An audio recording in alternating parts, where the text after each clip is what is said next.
સુરત શહેરમાં મેટ્રો રેલનું સ્વપ્ન સાકાર થઈ રહ્યું છે, પરંતુ તેની નિર્માણ પ્રક્રિયાને કારણે શહેરના મુખ્ય માર્ગો પર ટ્રાફિકની સ્થિતિ જટિલ બની છે। ખાસ કરીને જ્યારે બોર્ડની પરીક્ષાઓ નજીક છે ત્યારે શિક્ષણ વિભાગ અને ટ્રાફિક પોલીસ માટે વિદ્યાર્થીઓને સમયસર કેન્દ્ર પર પહોંચાડવા એ એક મોટો પડકાર છે। આ સમસ્યાના ઉકેલ માટે વહીવટીતંત્રએ મેટ્રો રૂટ પર આવતી 203 સ્કૂલોને ટ્રાફિકગ્રસ્ત તરીકે ચિહ્નિત કરી છે। આ તમામ સ્કૂલના વિદ્યાર્થીઓને કેન્દ્ર પર વહેલા પહોંચવા સૂચનાઓ આપવામાં આવી છે। સાથે વિદ્યાર્થીઓને આ રસ્તાઓ પર પોલીસ મદદ કરશે અને જહાંગીરપુરા વિસ્તારના વિદ્યાર્થીઓ માટે મહત્વપૂર્ણ નિર્ણય લેવાયો છે। પરીક્ષા સુધી જહાંગીરપુરા બ્રિજ 2 વે રહેશે।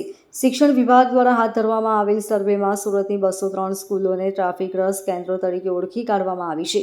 આ એવી સ્કૂલો છે જે મેટ્રોની કામગીરી અથવા સાંકડા રસ્તાઓને કારણે ટ્રાફિક જામની સંભાવના ધરાવે છે। Zonal officer, assistant zonal officer અને શાળાના આચાર્યોના સંયુક્ત નિરીક્ષણ બાદ આ યાદી તૈયાર કરવામાં આવી છે। આ 203 કેન્દ્રો પર પરીક્ષાના દિવસો દરમિયાન ટ્રાફિક પોલીસનો વિશેષ કાફલો તૈનાત રહેશે, જેથી વિદ્યાર્થીઓની અવરજવર માટે ગ્રીન કોરિડોર જેવી સ્થિતિ જળવાઈ રહે। વધુમાં જિલ્લા શિક્ષણાધિકારીએ ઉમેર્યું કે આ હોલ ટિકિટ વિતરણ સમયે જ સ્કૂલો દ્વારા વિદ્યાર્થીઓને તેમના કેન્દ્રની આસપાસના ટ્રાફિક પોઈન્ટ્સ વિશે માહિતગાર કરવામાં આવ્યા છે, જેથી તેઓ અગાઉની માનસિક રીતે તૈયાર રહી શકે। પરીક્ષાના સુચારુ સંચાલન માટે સુરત પોલીસ વિભાગ સંપૂર્ણ રીતે સજ્જ છે। ટ્રાફિક નિયમન માટે ઓળખાયેલા 203 સંવેદનશીલ કેન્દ્રો પર વધારાના પોલીસ જવાનો અને ટ્રાફિક બ્રિગેડ તૈનાત કરવામાં આવશે। પોલીસ અધિક્ષક અને તેમની ટીમ સતત મોનિટરિંગ કરશે કે મેટ્રોના ડાયવર્ઝનને કારણે વિદ્યાર્થીઓ ક્યાંય ફસાઈ ન જાય। વહીવટીતંત્રનો મુખ્ય ઉદ્દેશ એ છે કે વિદ્યાર્થીઓ પરીક્ષાના તણાવ વગર શાંતિપૂર્ણ રીતે પોતાના કેન્દ્ર પર પહોંચી શકે।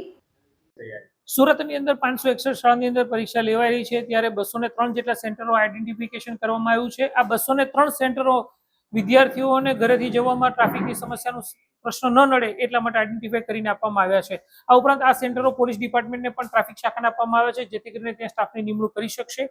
આ ઉપરાંત 561 શાળાના લોકેશન QR કોડ પર બનાવી અને દરેક શાળાના વિદ્યાર્થીઓ સુધી પહોંચાડવામાં આવે છે। જ્યારે હોલ ટિકિટ વિદ્યાર્થીઓને આપવામાં આવે છે ત્યારે તમામ બાબતોથી વિદ્યાર્થીઓને અવગત કરવામાં આવે છે। આ ઉપરાંત QR કોડ સ્કેન કરી વિદ્યાર્થી પોતાના ઘરથી પરીક્ષાનું સેન્ટર કેટલું દૂર છે તે પણ બાબતો જાણી શકશે, જેથી કરીને વિદ્યાર્થી પરીક્ષામાં સમયસર પહોંચી શકે। વિદ્યાર્થીઓને ઘણીવાર પરીક્ષામાં મોડા પહોંચવાથી એવી મુશ્કેલીઓ સર્જાતી હોય છે કે ગભરાટની અંદર પોતાનું પરફોર્મન્સ આપી શકતા હોતા નથી, જેથી કરીને વિદ્યાર્થીઓ માટે થઈ સુરત જિલ્લા વહીવટીતંત્ર તમામ આચાર્યો સજ્જ છે, જેથી કરીને વિદ્યાર્થીઓ સારી રીતે પરીક્ષા આપી શકે।